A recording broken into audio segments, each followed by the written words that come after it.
Okay. Some of them wanted to. No, we want to record What's this. wrong? What's wrong? Why don't you want to talk about this? Okay, go ahead.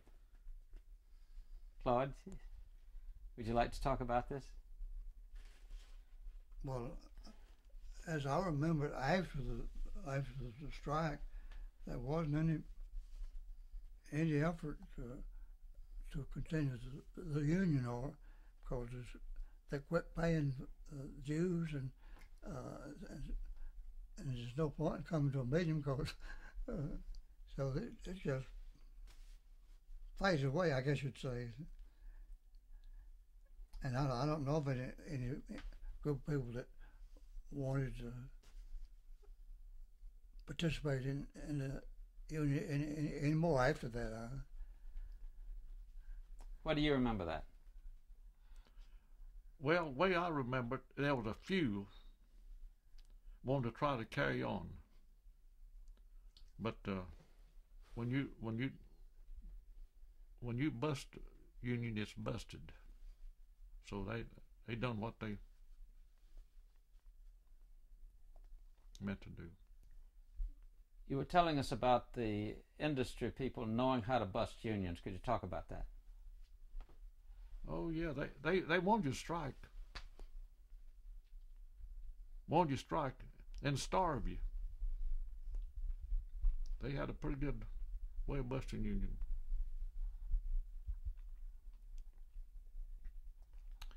If you don't get the people organized and get your treasure built up, there's 100% your union will bust if you strike.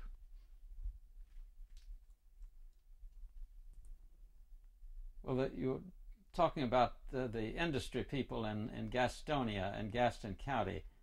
Talk about their attitude towards textiles and other industries moving in. Well, they fought for years not letting the other industries come into Gastonia. Chamber of Commerce. They wanted this to be textile. So they wouldn't have to, they're afraid to bring in industrials that pay higher wages, and that would cause them maybe pay higher wages. And they keep that down to the junior commerce organization. See, the merchants of Gastonia, they didn't like it. For the textile workers didn't make much, and if they made more, the small business made more. So, did you get any support out of those small merchants? No.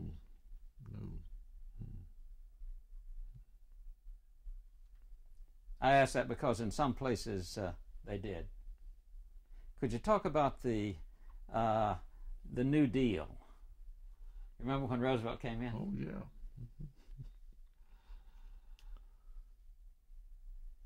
Well, I think all the working people in America praised Roosevelt, what he done.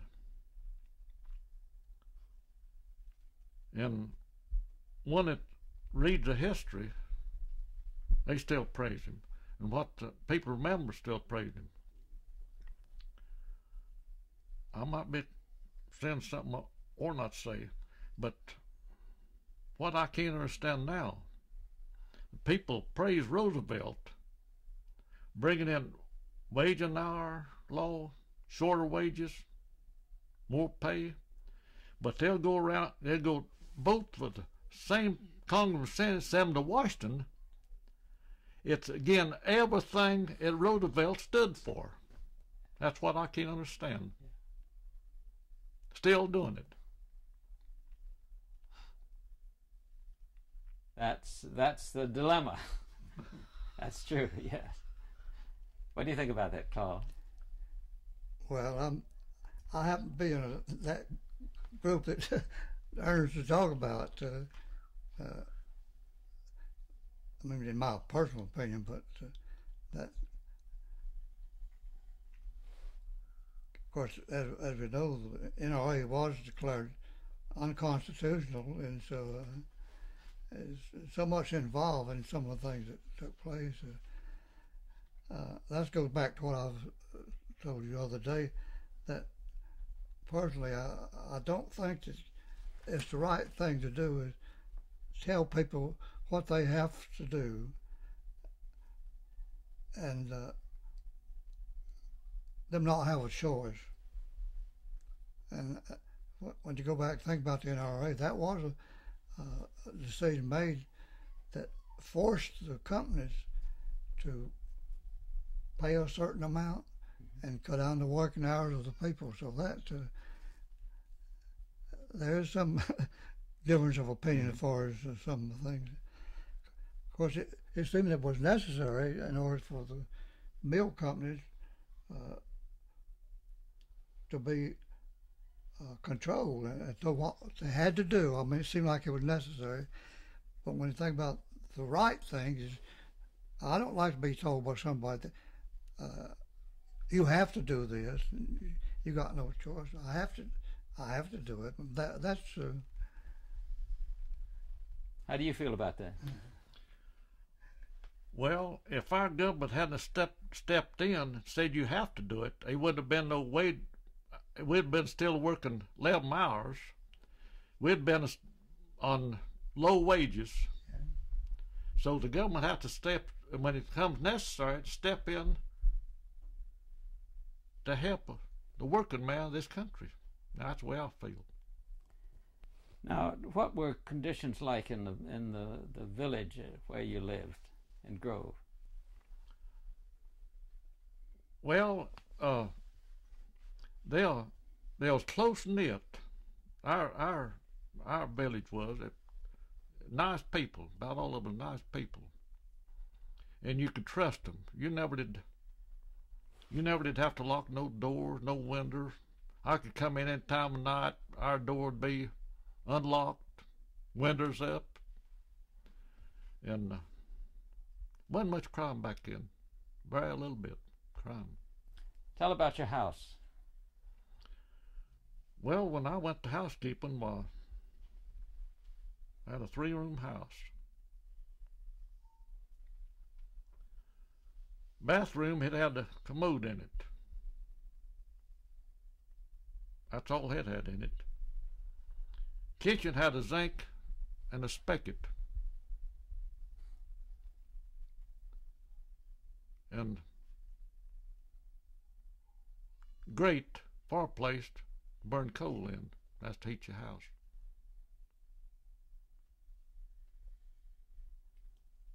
That's the mill village back then. What about the water, running water? Oh yeah, we had running water, well water.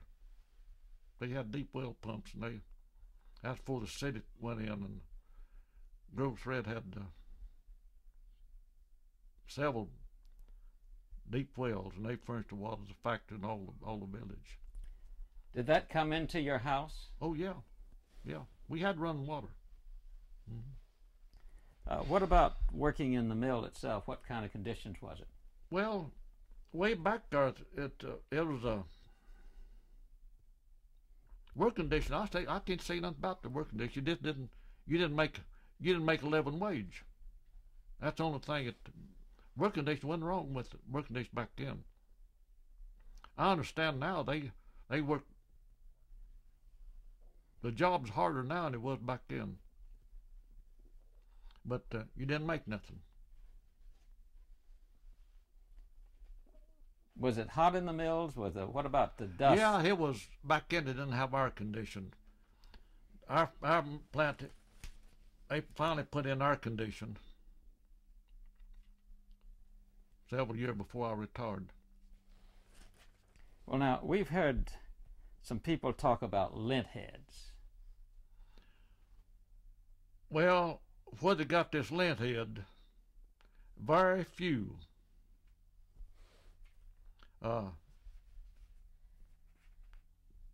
They'd work all day, maybe. I say that's worse than card room. And just a handful. They'd never clean the cotton off their clothes, and never the hire and get the cotton out of it, and they'd go to town that way. And that's where they got their lint head. But that was just a very few people. Most of them, when they come out off the work, they brushed the cotton off their clothes and combed their hair and went home, and they changed clothes before they'd go to town or go anywhere. But where you got your lint head is just very few get on the street with cotton in their hair and cotton all over them. Have you ever heard people refer to you as a lint head? No, never did. If I did, I didn't hear it. But I'd always clean the cotton off and comb my head. Of course, I didn't work with too much lint. I never did work in the card room. Mm-hmm. It's 12:15, so if we want to go to 100 half, Okay, all right. Want to ask you about two other things. Tell us about the communist strike in Gastonia and what that meant in terms of whether or not it hurt you in '34. Oh yeah, that the strike at Lower Ray, that really knocked back labor movement in Gaston County. Where it wasn't the American Union, you see, but they was organizing pretty fast. So they had a pretty good line. But that's when the companies really fought it, you see. Feller Beale, he was organizer, Lower Mill back in Farstone now. And they had headquarters there. And they done everywhere in the world to bust a union. So the police chief, they went over there one night to bust them, run them out of their headquarters. And that's when Addy Holt got shot. Beale was in there. He was in headquarters then, and some of his workers, and they shot him as they got out of the car. Well, now that story was well known in '34. Everybody knew about it. Oh yeah. Mm-hmm. You think that did that hurt you? Oh yeah, yeah, that hurt some. Yeah, people's. You take an average textile worker, they're a little bit scared to organize. They're scared. That's the reason I made a statement that I thought when it did organize was nice, good people. For they was interested not to only self, to organize and have a better living standard and sacrifice for it, where the other crowd wasn't willing. That's one reason I said it. I thought the one that organized was just naturally good people, for they was willing to sacrifice for a better life. And this story about Addy Holt and so forth, that hurt? Oh yeah. Mm-hmm. Mm-hmm. And when they killed Miss Wiggins, going to organization, they call that 100 black something. What would they call that? You remember? 100. Was it black something? Yeah. 100. I know one of the 100 mean man. Well, all right. I know one feller was in that up to Farstone. That we'd always been going to dance. I was in my young days going to dance. We went there at night, thought there was going to be a dance, and they was having their meeting there. So his car was sitting right there in front, you see. So I know he was a bookkeeper, one of the manufacturers. So I know he was one of them. And Miss Wiggins, they was going to come from Bethlehem City, going to South Gastonia to organize. And this bunch met them and turned them back. And they was in a truck, had to back in the truck full of women, men, and they shot in the truck and killed Miss Wiggins. And I went up that day, and they had her body laying out there at a farmhouse laying there. They had her there, and John Carpenter was making a speech on Melvin that well. How wrong it was, and how she died and everything. See. Okay, that's a very good story. We haven't heard that one before. I have a question. Yes, okay. You could ask it, George. Okay. Ask it. I wonder how they were able then to overcome the specter Good of question. 29 Okay, and got a 34. question. On that same day, we was going down to South Gastonia, and if you got down there, you had to have a lap on it that you could get by. See. Well, I got one, but I didn't go down there. I had to turn the back. There wasn't going to be no meeting. You see. Of course, we wasn't in the organization back then. We didn't have a thing to do with that union that then. We wasn't in that. Well, after that, when 34 came along, 33, really. well, you started organizing in 33. Oh yeah, 33. Talk about that, and if you had to overcome that legacy, that memory of 29. Well, I didn't think too much about it back then. I think people that really kept up with the news, they understood what it's all about and who's organizing back then and everything. See, they sent Bill to prison. You know, he got out of the state, but he come back and served his time and got out. You know, but that kept organized labor down in Gastonia.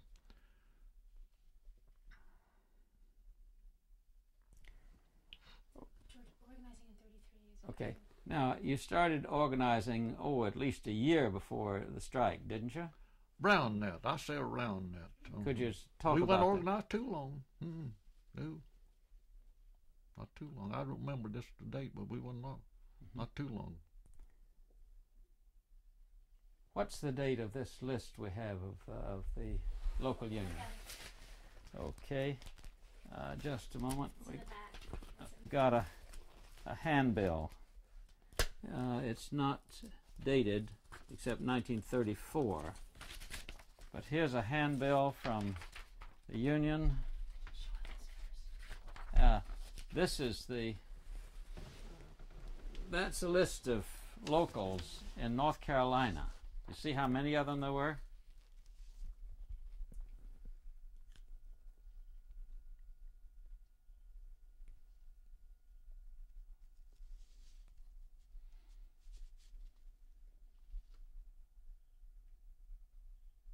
Did you know that there were that many locals when you were? Nope. Good many of them, wasn't there? Yeah. I think if they hadn't called a strike and kept on organizing, I think it went over. Let me show you. I think every industrials had been organized if they hadn't called that general strike.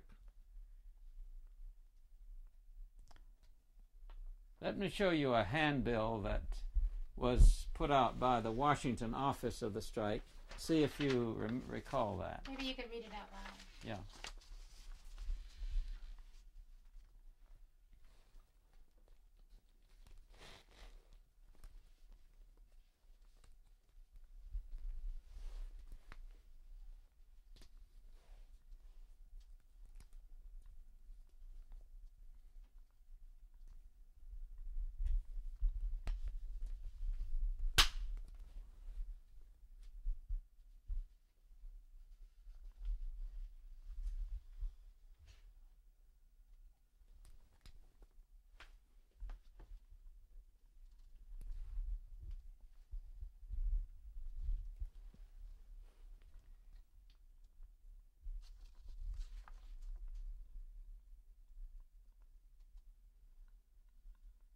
Would you like to read part of it to us?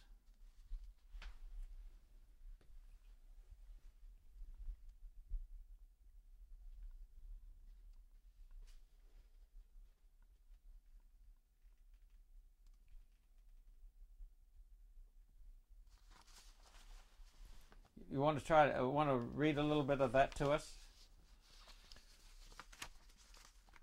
Well, I'd rather not. I'm not too good a reader. Okay, right. Okay. So we'll take that back. Now we're going to. The next thing we want to do is to show you that footage from Honeypath. Let's have him tell us first. Okay. All right, but let me find it. So, is it? You want? Is it in a separate? It's in my note bag. It's marked Honeypath. Oh, then I have it. Then I have it. I have. Yeah. Okay. All right. Could you tell us about going to Honeypath? Tell us about what happened there and how you got news of it, and then going there. Well, through the general strike, when we heard the news at Honeypath, South Carolina, they killed them strikers, 7. And we decided we'd go down to the funeral.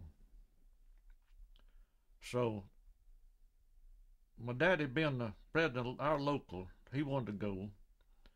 So I think it's about 5 of us went down. And we went in every home where the striker was laying in the casket. And they took us around the mill where they shot. The striker was on outside the fence, as in the street.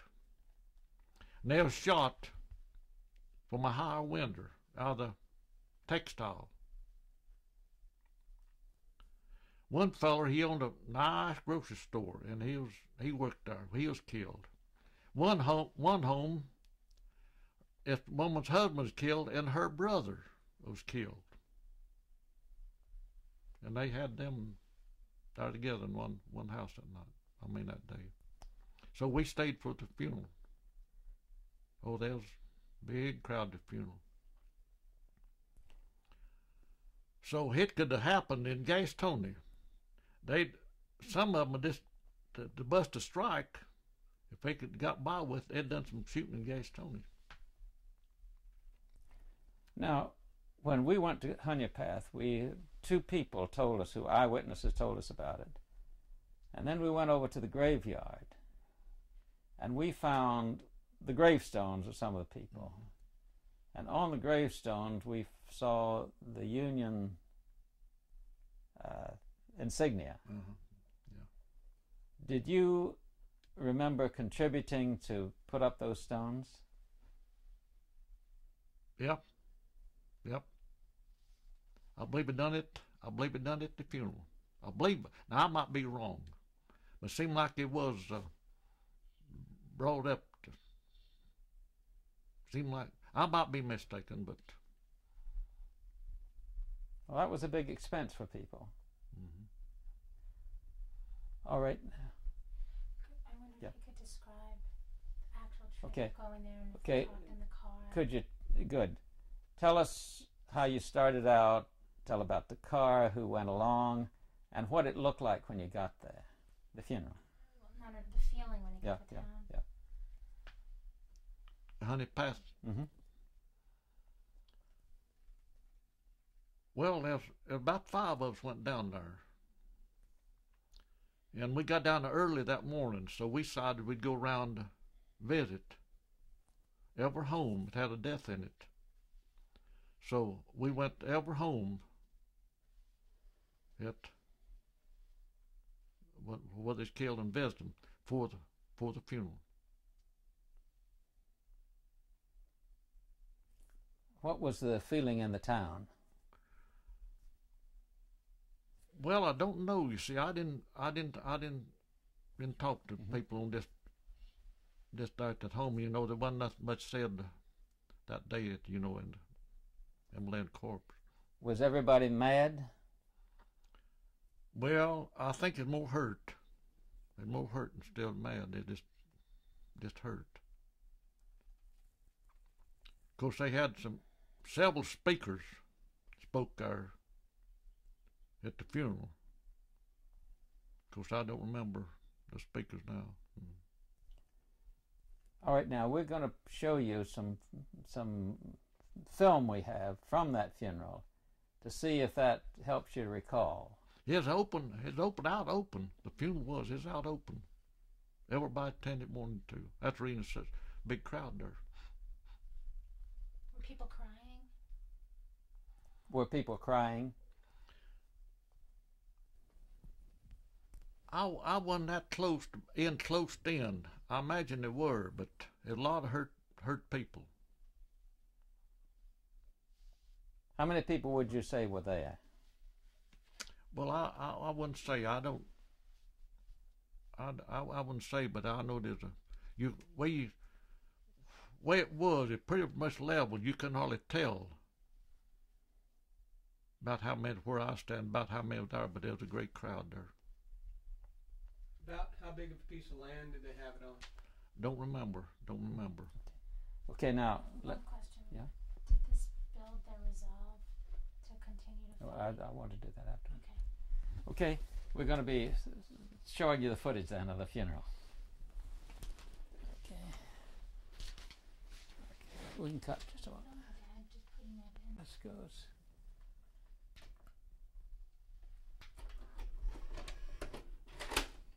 So you have the one that says $100. Mm-hmm.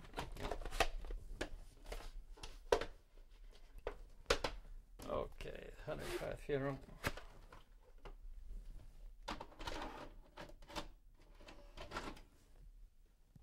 And this is sound, so I've got to cut it on. And this is where I got the, yeah, here. Okay, so it comes up.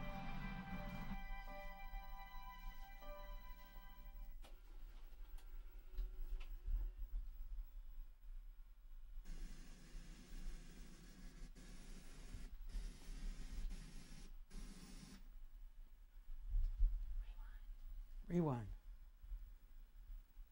I'm sorry, I made a mistake here. I thought it was queued up.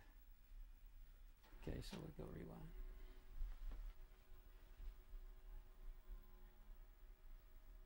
Why don't you hit stop and let it rewind without it Okay, saying it? okay. Judge and the witnesses. I'm sorry. This is what I was trying to avoid. Was Between this? Neiman and Ryan McNeil during this day in holy matrimony. Oh, Ryan, you made me so happy. I'm glad you feel that way, Mrs. See, I didn't want it this. Okay. You guys seem interested in that. No, that just breaks about every time.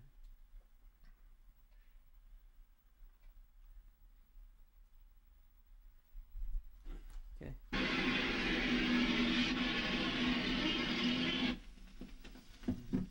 This is a funeral. Yeah, they had a big platform there.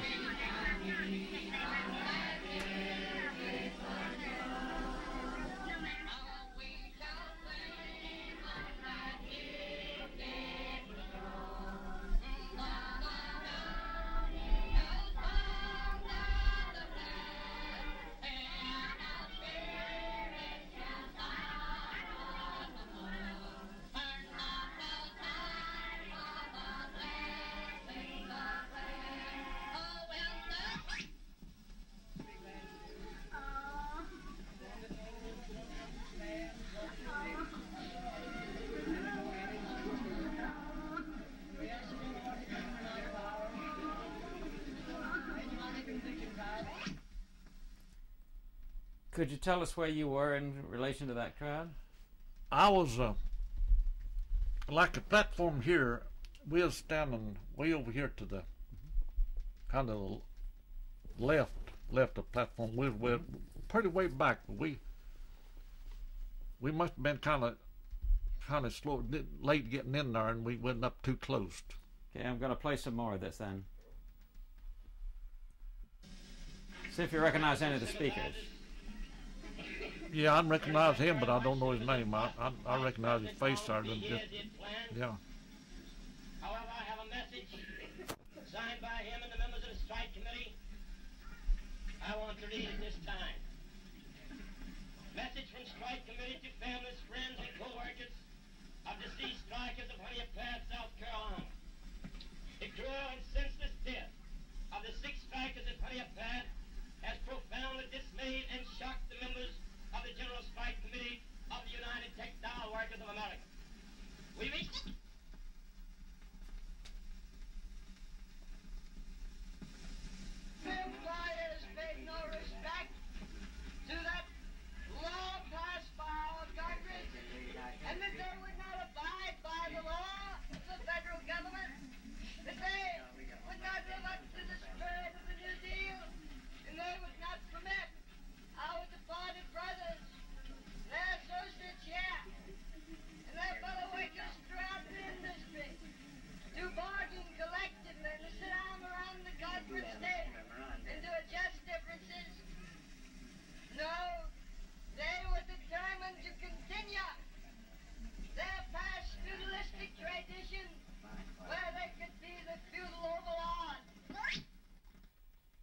he's pretty much saying what you've been saying. That speaker was saying it at the time. Do you remember hearing this at the time? Yeah. Okay, we'll go ahead, yeah.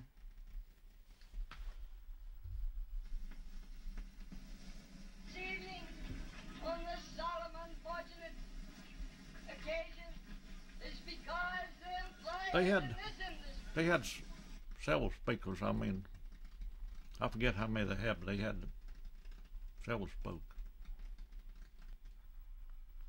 Go to any length to prevent the workers in this industry from having their rights under the law. Yes, a great many of them, too many, but thank God not all of the employers in the textile industry have gone to the length of injecting, of indirectly having brought about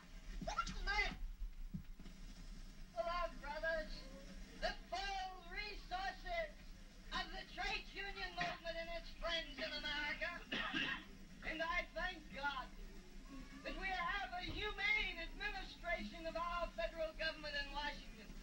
An administration that the president's spokesman, the labor representative in the United States cabinet, our beloved Secretary of Labor, Madam Frances Perkins,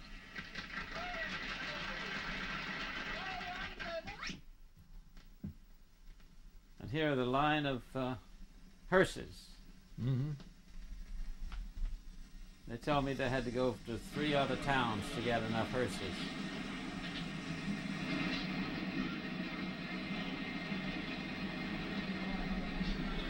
Well, that whole thing there, where they shot them people, that goes to show what industrial will do to kill a union.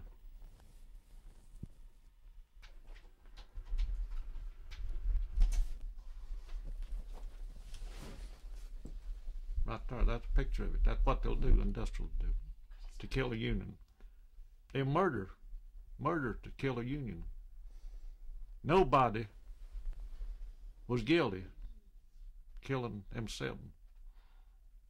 And they knew who done the shooting. They knew who did the shooting. They didn't care. Well, you must have come back very shaken up by that. Well, you felt sorry for them, but that gave you, seemed like that made you want to do more. Do more, sacrifice for the working people of America. See. Well, that's the whole picture of the Buster Union right there. Claude, you didn't go to that funeral. No. Did you know about Honeypath? I never heard of Honeypath, I don't believe, until that time I knew. Yeah. That's interesting, yeah. Okay, is there anything more you'd like to say about the Honeypath thing?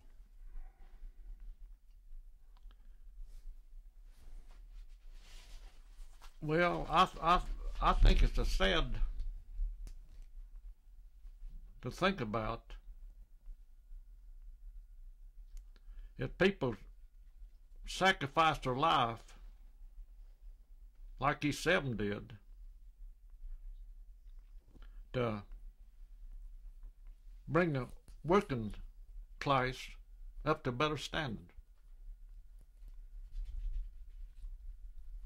So if they sacrificed their life for all workers in America. Okay. There was another death in Mount Holly. Well, there was another death in Belmont. That's when it got bended. I don't know too much about that. The only thing I know about that was in the press. So I don't know. I know the National Guard come in there. They're gonna move them, and this fella didn't move when they asked him to, and they just threw the Bennett in him. And there wasn't nothing done about that. It's all right. It's all right to stick you with Bennett, because you don't move when they say you move. Okay, that's... You are still angry, aren't you? George.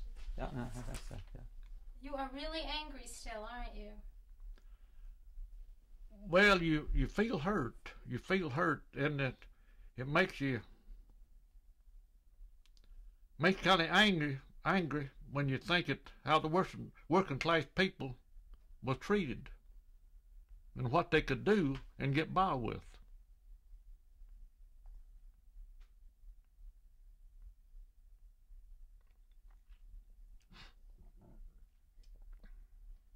Okay.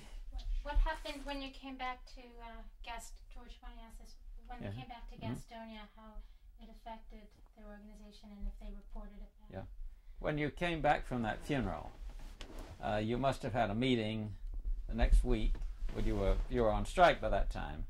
Did you talk to them about the funeral? And I guess there's something said about it, but I don't remember, you see. For I might not have been there that when they met. I might have been there and I might not, but that's been long I just don't remember.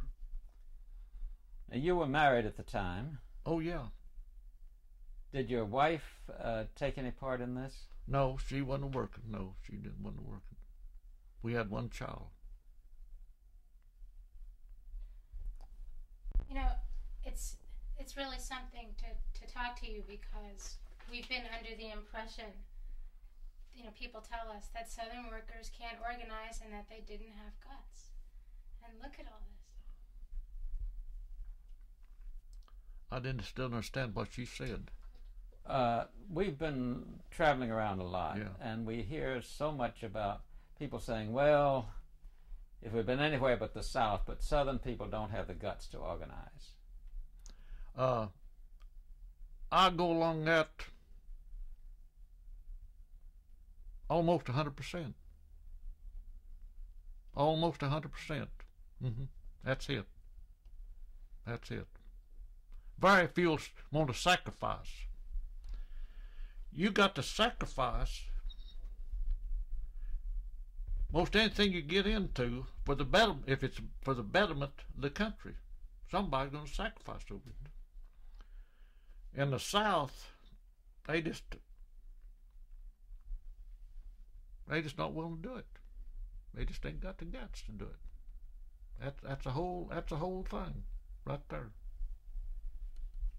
Well, we've heard that from some other people as well. Yeah. But you all had the guts. What made the difference between you and all these other Southern people who you say who didn't have the guts? You, your father, and your brothers. Claude, yeah.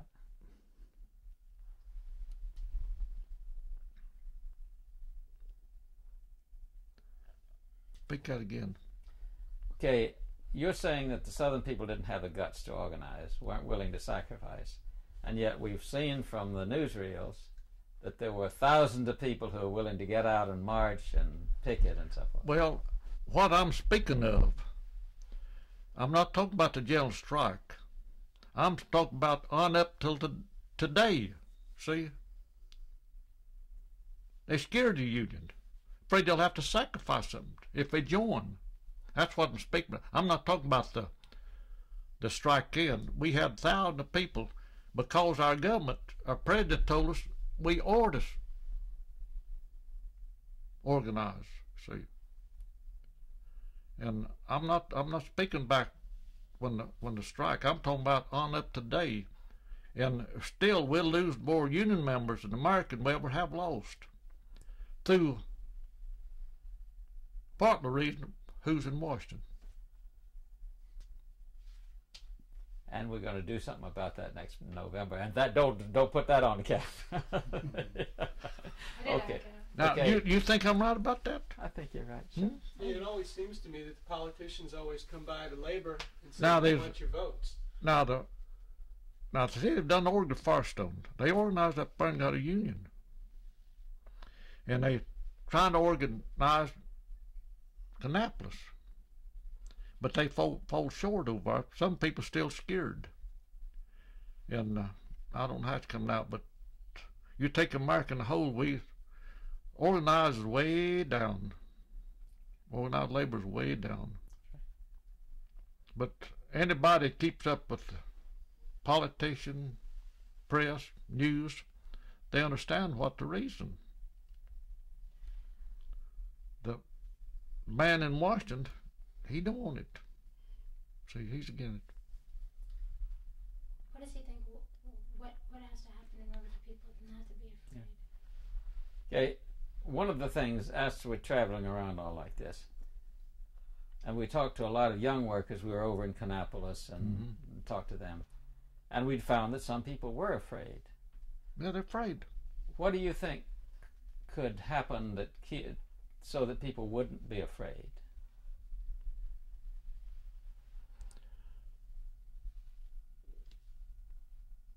Well, when our federal government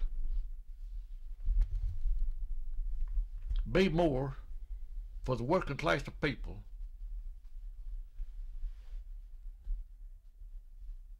and what does organize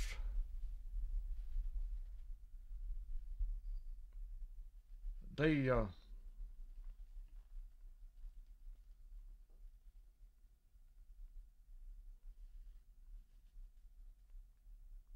it'd have a better chance. See, organized and wouldn't be discriminated again with the industrials, you see. Okay, I think we better cut because we've got to make the other thing. This has been very helpful, and we've gotten a lot of stuff we got outside with the trucks going by, so we've got that, and then we've got We're going to this. get some room time. Okay, Everybody just okay. hold still and One breathe. other thing. Do you want to redo No, your I father want to get putting room the time, honey get trap? rolling.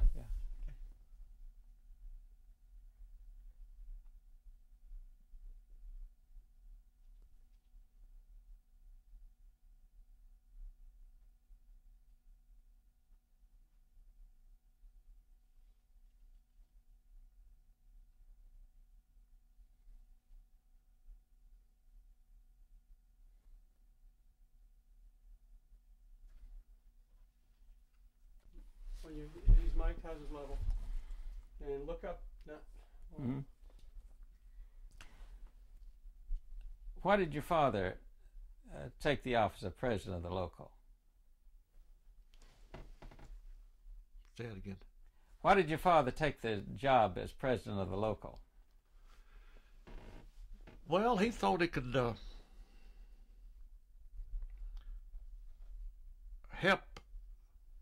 help the working laborers in Gaston County. And our working condition is, I can't say too much about our working condition. The working condition is all right, but the wage was low. Okay.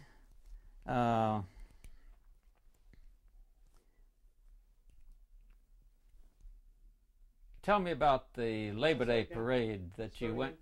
Start again, please. Tell me about the Labor Day parade that you went to in Gastonia.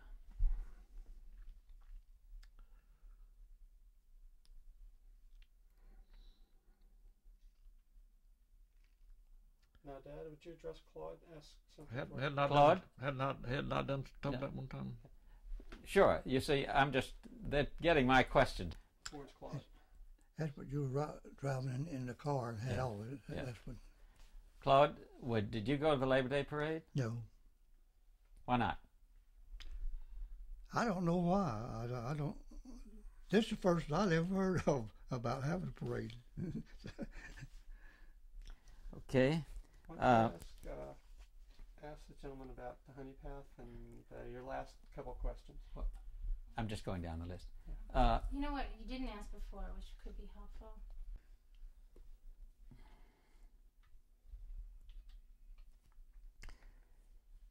You had your strike at the Grove. What was your job? In the strike? Well, when I was put on duty, I was to keep a gate closed. Claude, what was your job?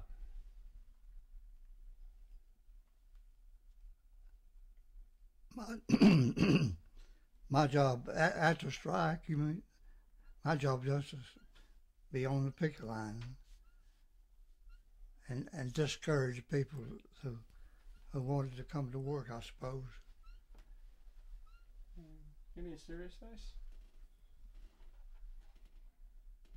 Yeah, that's about all I can say about it. Now, towards the TV set. Turn towards the TV set. Now, get up and leave frame. And come back and sit down. See, this is the parade that your father was in. Mm-hmm. Do you recognize him? I think that's him. Mm-hmm. Okay. Okay. When you did organize, how successful was it? Well, when we started organizing, it's pretty successful to start with us up to strike. Our organization getting along good all over the country. The general strike come off. How many of your people in your factories came out? 40%. And how many were members of the union? 80%. What happened to the other 40%? They're ready to go back to work.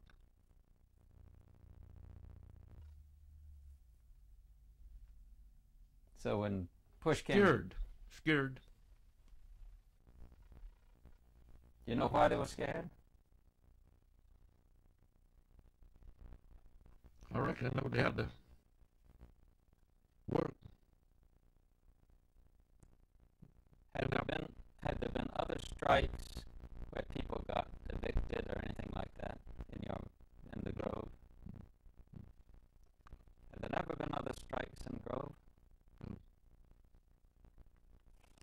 Okay.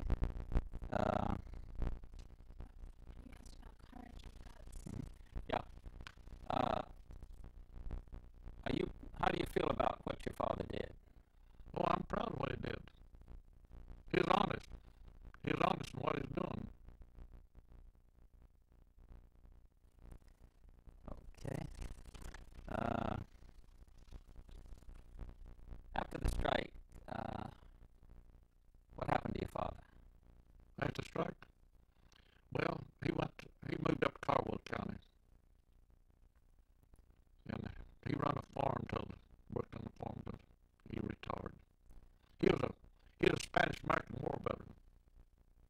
He went to Cuba when they had Spaniards were going to take it over, you know. He's a veteran, American War veteran. But before that, you said something about his knowing the sheriff. Well, him and the sheriff were pretty good buddies. They wanted him to take the jailers over one time, and he wouldn't take it. They wanted to be the jailer and move us up, the whole family up there, but he didn't want it. So. Okay. When were you born? 1909, 15th April. And when did you start working in the mill? Must have been about 23, 24, something like that. I was 14-year-old when I went to the mill.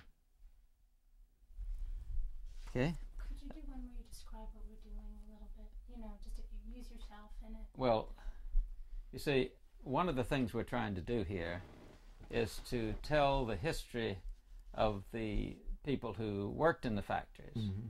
You go over to Gastonia, or you go to Canopolis, or you go to many of the museums where they're preserving the history of textiles.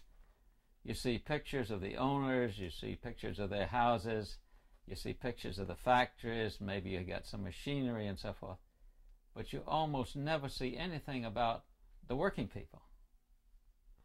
So what we're trying to do is to tell that story, because it's been an incomplete story. Mm-hmm.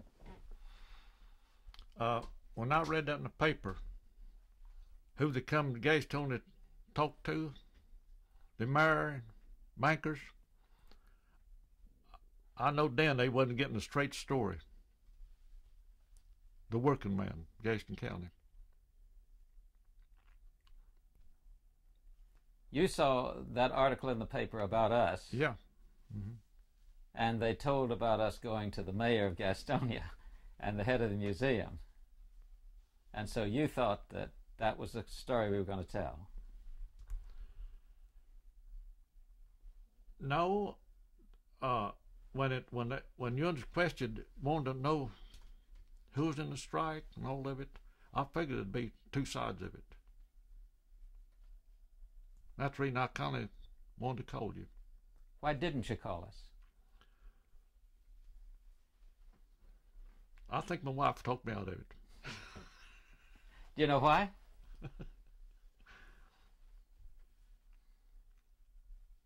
I reckon she just didn't want to be brought back up again. I reckon it's the only thing I know of. Do you think that other people here feel the same way? That this is something you shouldn't bring up? Part of them don't. It be different feelings on that, I think. I think it'd be different feelings. Now, we have found a good number of people who are uncomfortable talking about things way back then. And we've been trying to find out why they were feeling uncomfortable about this. And maybe you could help us. Maybe it's because they lost. Maybe it's because they lost, you see. But everybody can't be a winner. I understand that, you see. Everybody can't be a winner. Somebody's going to lose. Somebody's going to suffer. Well, I'm going to argue with you a little bit. I'm a Southerner and you're a Southerner. And we know all about the Civil War, or the war between the states, when we lost. But we haven't stopped talking about it since. My granddaddy, on my mother's side, he was gone 4 years in Civil War. He lived in Haywood County. Frank Presley, he was gone. He fought 4 years in the Civil War. What I mean is that we haven't been ashamed of the Civil War. Why is it that we're ashamed of this? I don't know. I don't know how come everybody just really be ashamed of it. You? I don't understand it. I don't know, but that's one of the mysteries we're trying to solve with this film. I don't understand it. Yeah. I reckon maybe some people suffered over it and don't want to say anything about it, maybe. Or maybe Bill Loser don't want to say nothing about it. Jamie, I think we should be getting some of him on this. The angle's all wrong. Okay, all right. Okay. I'm just wondering why people should be ashamed of this, what we're doing, ashamed of labor, labor loss, loss of the labor union. Yeah. Why do you think people would be ashamed of saying that maybe back then I or my daddy was a member of the union?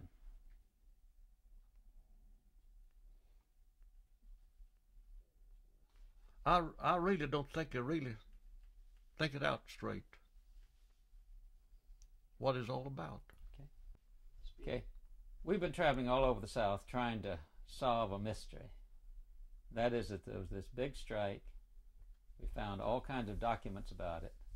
But when we start asking people about it, it's hard for people to remember. It's all painful for them to remember. You have any idea why?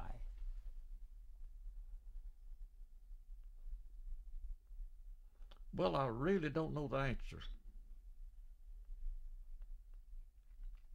I think some people suffered through it. Suffered over it.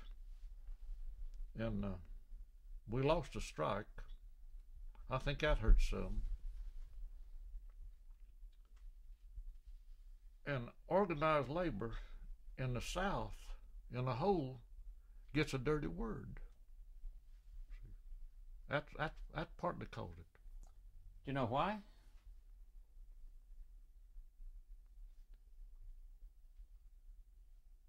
People don't take advantage and organize. They scared. They scared.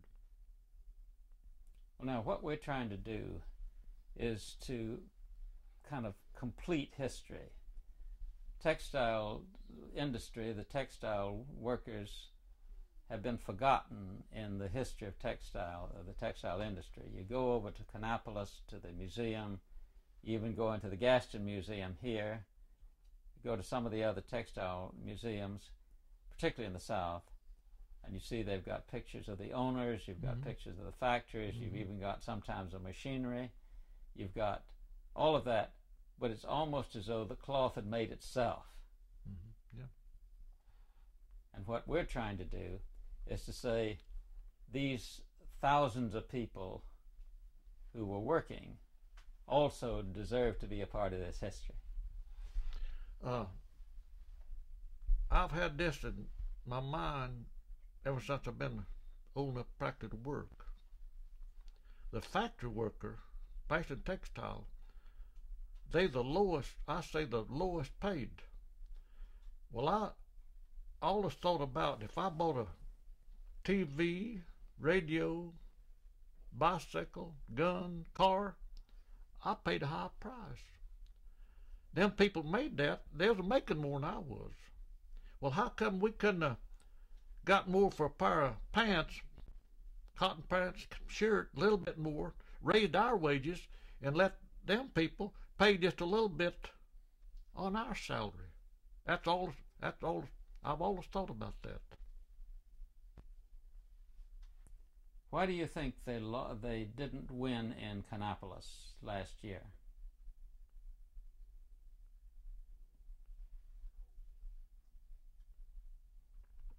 Same rate that we had 40 cents sticked to our union is uneasy. Uneasy. That's what it was, uneasy. Afraid to lose their job. That's what it was.